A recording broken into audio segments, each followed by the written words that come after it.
বন্ধুরা, আজকে আমি তোমাদের সামনে চলে এসেছি নতুন আরেকটা দিনে নতুন আরেকটা আলোচনা নিয়ে।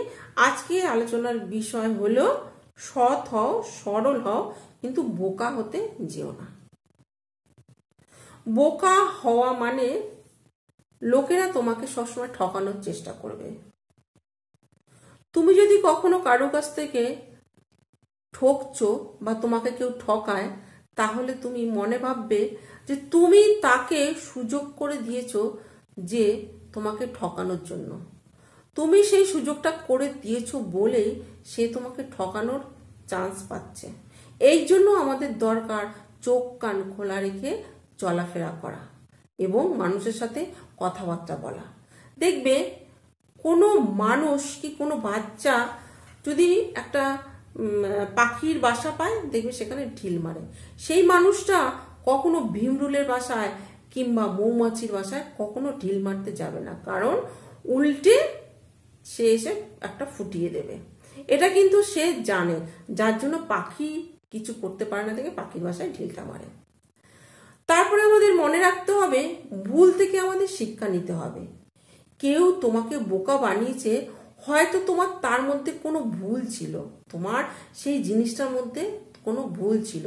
সেই ভুলটা মানুষ কি করছে, তোমাকে মজা হিসাবে, সেই জিনিসটাকে মজা হিসাবে নিয়ে তোমাকে কি করছে, ঠকাচ্ছে, ঠকানোর চেষ্টা করছে। তুমি ঠকে যাচ্ছ, এটা কিন্তু একদম হয়। জীবনে না বলতে শেখো। মানুষের মুখের উপরে না বলতে শেখো। জোর গলায় পরিষ্কারভাবে বলো, না আমি পারবো না, আমার দ্বারা হবে না, আমি এটা কিছুতেই করতে পারবো না। এই জিনিসটা মনোভাব তোমার মধ্যে আনতে হবে। যদি তুমি এর মধ্যে যদি বলতে যাও আমি এটা পারবো না, আমার একটু অসুবিধা আছে, এইগুলো কথাগুলো কখনো বলার দরকার নেই। কোনো কথাতেই যাবে না, মুখের উপর বলে দেবে। যদি তোমার কাজ পছন্দ হয় তো বলবে, তোমার সুবিধা হয় তো তুমি বলবে হ্যাঁ আমি পারবো। আর যদি না সুবিধা হয়, তুমি মুখের উপর বলে দেবে যে না আমি এই কাজটা করতে পারবো না। দেখবে তুমি যদি একবার বলে দেখো, একবার বলে দেখবে মন থেকে যে তুমি পারবে না, তাহলে দেখবে তোমার মনটা, তোমার আত্মাটা অনেকটা শান্তি পাবে। কেননা এ নিয়ে বেনিয়ে কোনো কথা বলার থেকে স্পষ্ট কোনো কথা বলে দাও, তাহলে অনেকটাই তুমি শান্তি পাবে। গুরুত্ব দিতে শেখো। সবসময় নিজেকে গুরুত্ব দাও। তুমি যদি নিজেকে নিজে গুরুত্ব না দাও, তাহলে অন্য কেউ তোমাকে গুরুত্ব দেবে না। নিজেকে নিজে তুমি গুরুত্ব দাও। অনেক মানুষ আছে দেখবে কিরকম একটা হীনমন্যতায় ভোগে, কিরকম মনে মনে ভাবে আমি এটা পারবো না, আমার দ্বারা হবে না, আমি এই কাজটা করতে পারবো না, কিরকম নিজেকে সবসময় ছোট করে। তুমি নিজেকে কখনো কারোর কাছে ছোট করবে না। যদি কেউ তোমাকে ছোট করে, তাহলে তুমি সেই সময়কার মতো সেই জায়গাটাকে তুমি সেটা মিটিয়ে ফেলার চেষ্টা করবে।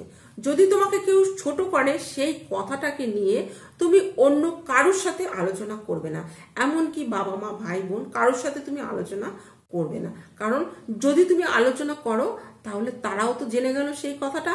যদি তোমাকে কেউ ব্যঙ্গ করে সেই কথাটা নিয়ে, তারাও জেনে গেল।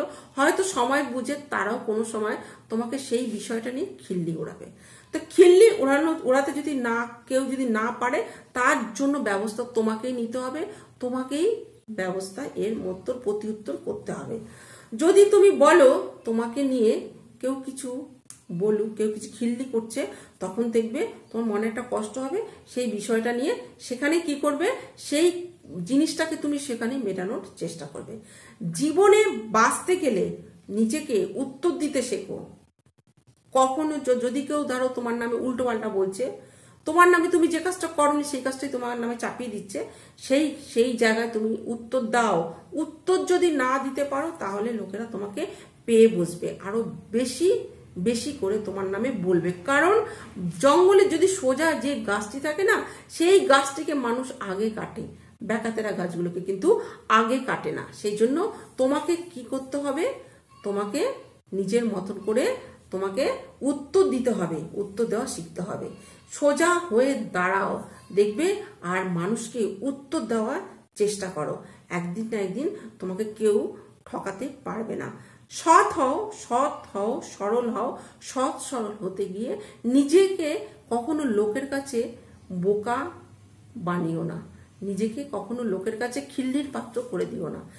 এই ছিল আজকের আলোচনা, আজকের আলোচনার বিষয়। চলো বন্ধুরা, যদি ভালো লাগে তো অবশ্যই লাইক কমেন্ট করো। নমস্কার।